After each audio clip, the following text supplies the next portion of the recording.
This program is brought to you by thepodcastfactory.com. Canine Crew, it's time to just sell the damn thing. Doberman Dan is revealing his contrarian formula for getting a rush of new customers, building your business faster, and making the highest possible profits. Go to justsellthedamnthing.com to get your copy today.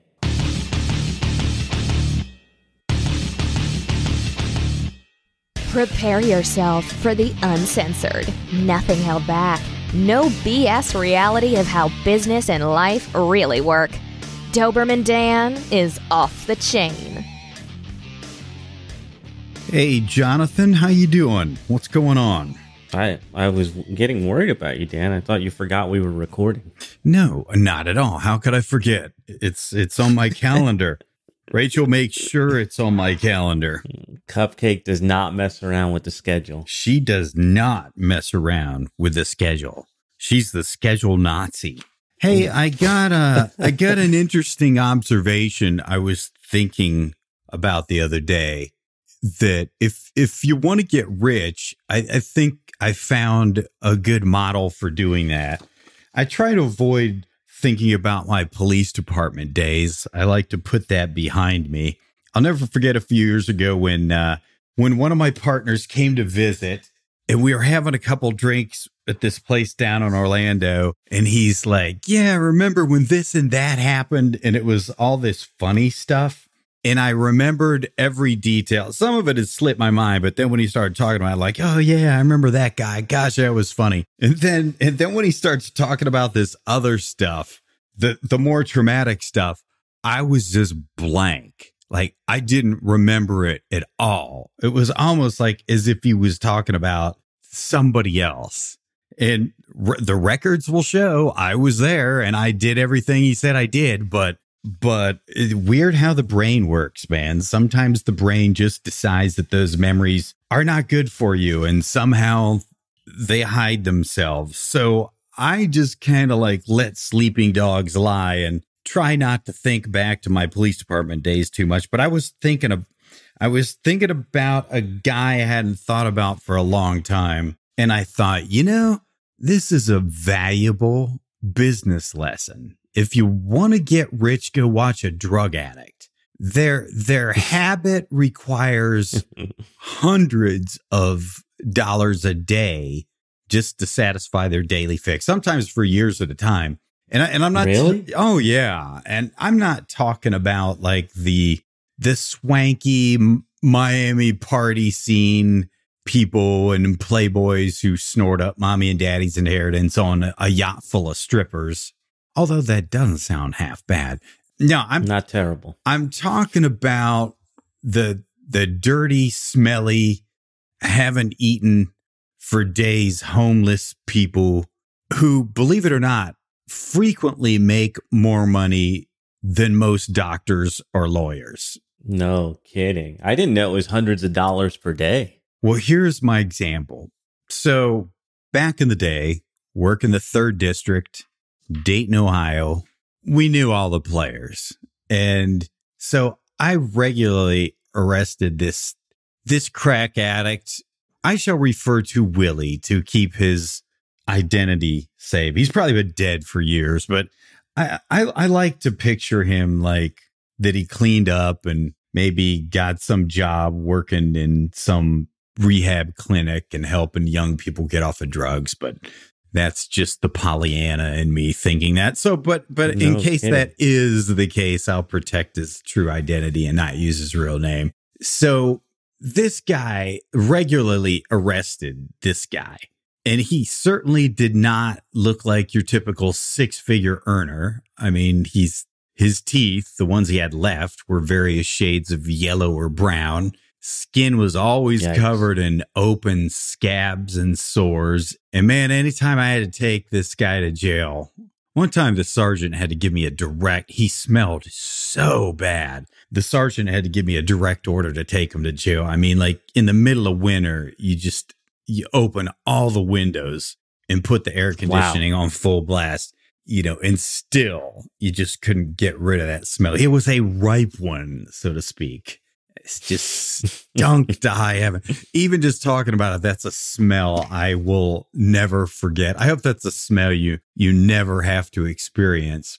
So, I mean, he'd regularly get picked up for some sort of theft or public intoxication, drug abuse, or some other charge. And we'd throw him in jail for a few days. He never stayed more than a few days. He was always out a couple of days later. But one night when he was in the holding cell, I happened to overhear him having a conversation with somebody else in the holding cell as I'm filling out his booking paperwork. And he said something I'll never forget. Okay, this is the mid 80s. This is a long time ago. And so he's explaining one of his scams to another inmate, and they start talking about crack and all that stuff and where people they know, where they get it and stuff. And so Willie happens to mention that his habit costs him a minimum $200 a day. Like I said, this is mid 80s. Okay. So I did the math in my head. I'm thinking $200 a day comes out to over $73,000 a year. So I don't know exactly what that number would be adjusted for inflation from back in the 80s, but I think it's over $170,000 in today's money. So that will put him in the top 7% of all income earners in the U.S.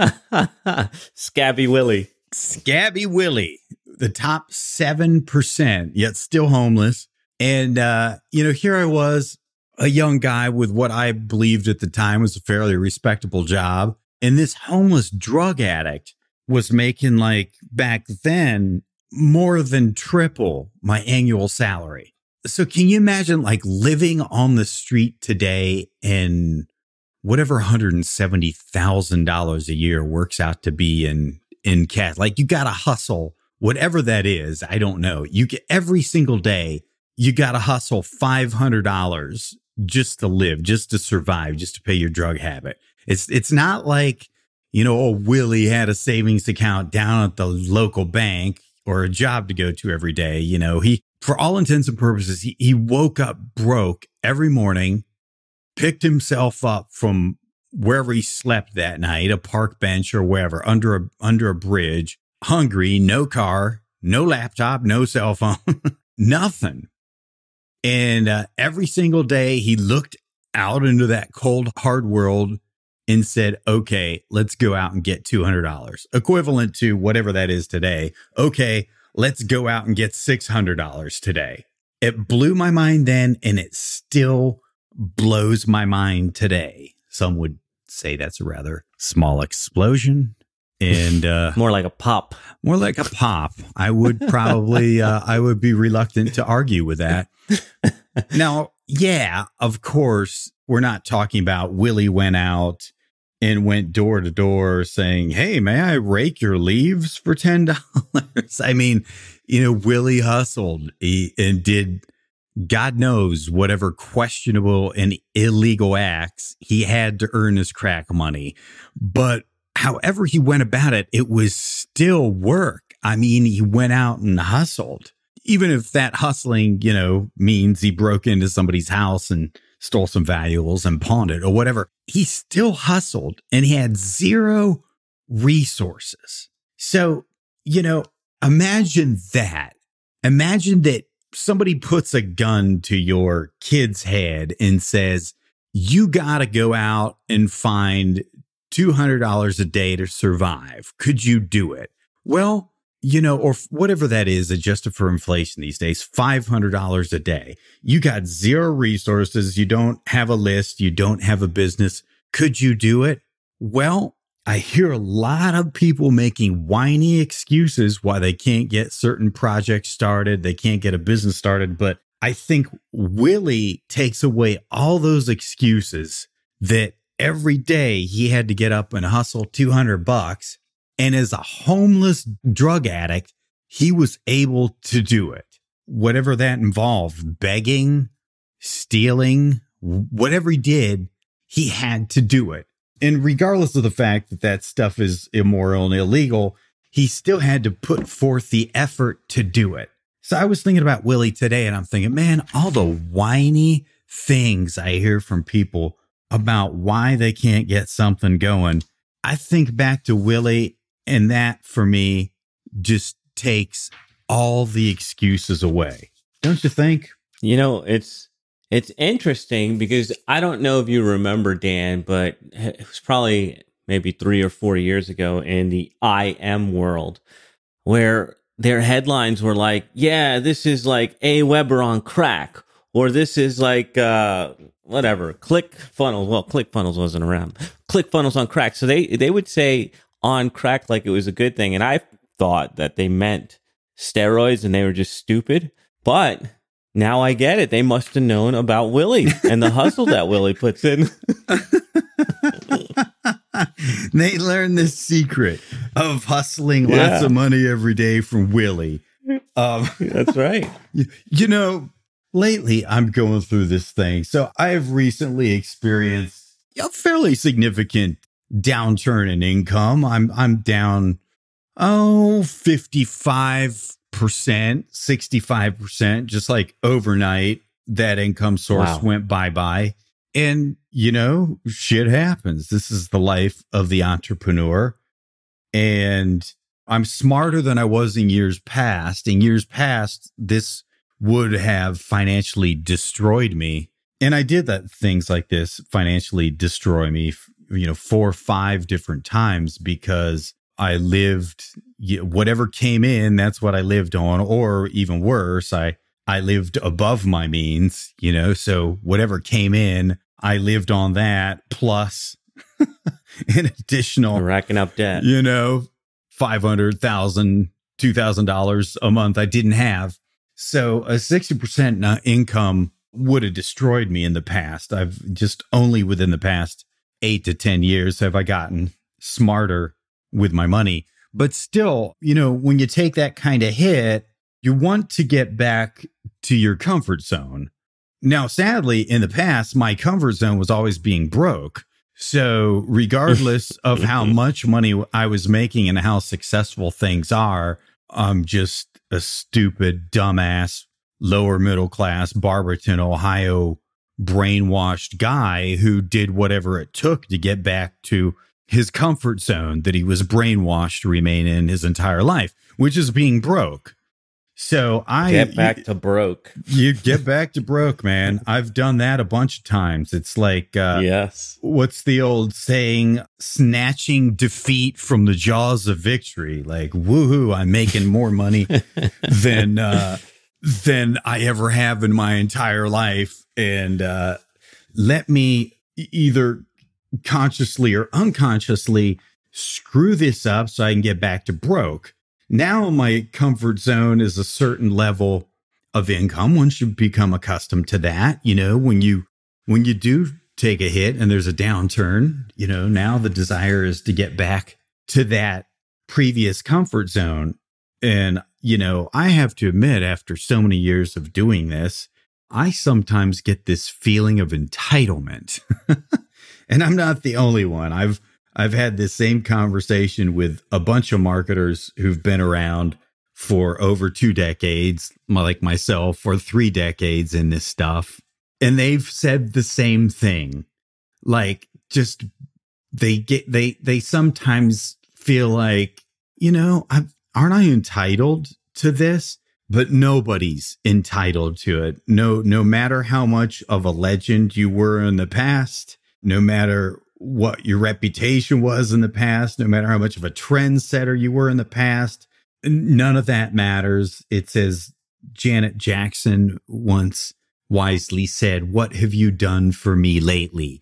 There's no entitlement, regardless of how successful you were in the past. When you're experiencing or are experiencing those downturns, you got to think like Willie, the homeless crack addict.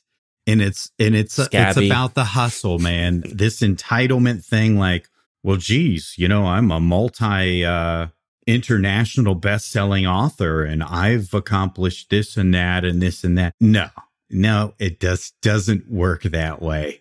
It's about the hustle, man.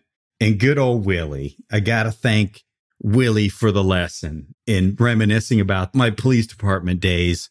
And good old Willie reminded me like, okay, yep. So you took a hit in income and you can bitch and whine about it and feel that somehow because you've got this almost quarter of a century reputation in this market amongst all the players that you're entitled to regaining that 60% income you lost. No, man, it's about what Willie did. It's every day. It's a hustle. I like it. And I like that you've just proven that even a scabby crackhead on the street has more potential upside than a person going to a job every day. Yes, there's a lesson for you, kids.